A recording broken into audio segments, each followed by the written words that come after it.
தேவனே நான் ஓமதண்டையில்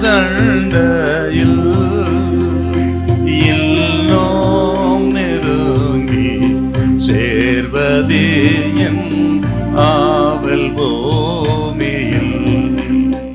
லூக்கா 13:12-13 வாசிங்க பார்க்கலாம்.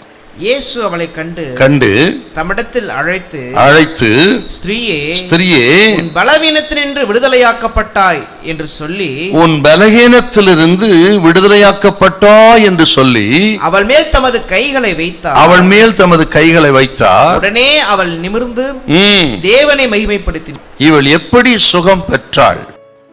இயேசு அவளை தம்மிடத்தில் அழைத்தார்.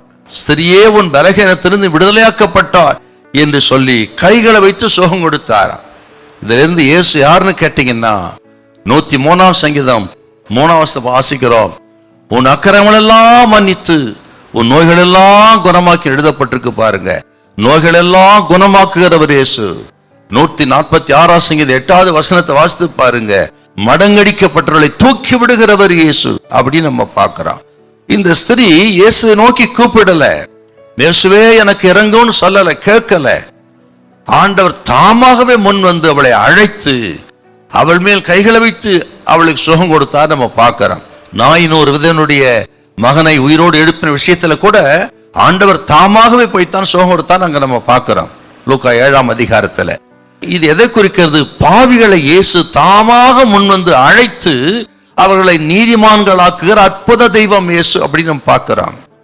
யோவான் 15:16 வாசிக்கிறோம். நீங்கள் என்னை தெரிந்து கொள்ளவில்லை, நான் உங்களை தெரிந்து கொண்டேன் அப்படின்னு நம்ம பார்க்கிறோம்.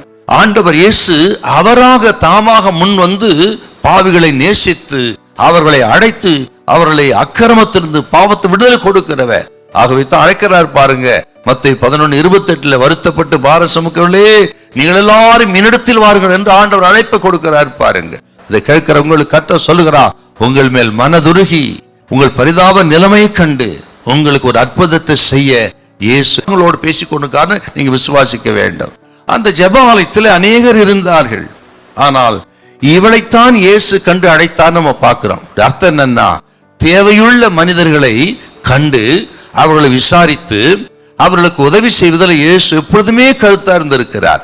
பாதிக்கப்பட்ட மக்கள், தேவையுள்ள மக்கள், ஆக பிரச்சனைகளை சிக்கியிருக்கிற மக்களை ஆண்டவர் கண்டு அவர்களுக்கு உதவி செய்கிறவர். ஆக ஒருவேளை தேவையோடு இருக்கலாம், நீங்க பாதிக்கப்பட்டிருக்கலாம், நீங்க யாருக்கு உதவி செய்ய கலங்கி இருக்கலாம், பயப்படாதீங்க. தேவையுள்ள மக்களை, பாதிக்கப்பட்ட மக்களை கண்ணோக்கி பார்க்கிறவர் இயேசு உங்களை இந்த நாளிலே கண்ணோக்கி பார்த்து உங்களுக்கு ஒரு அற்புதத்தை செய்து உங்களை ஆதரிப்பார் இயேசு. பயப்படாதிருங்கள். ஹல்லேலூயா, ஹல்லேலூயா.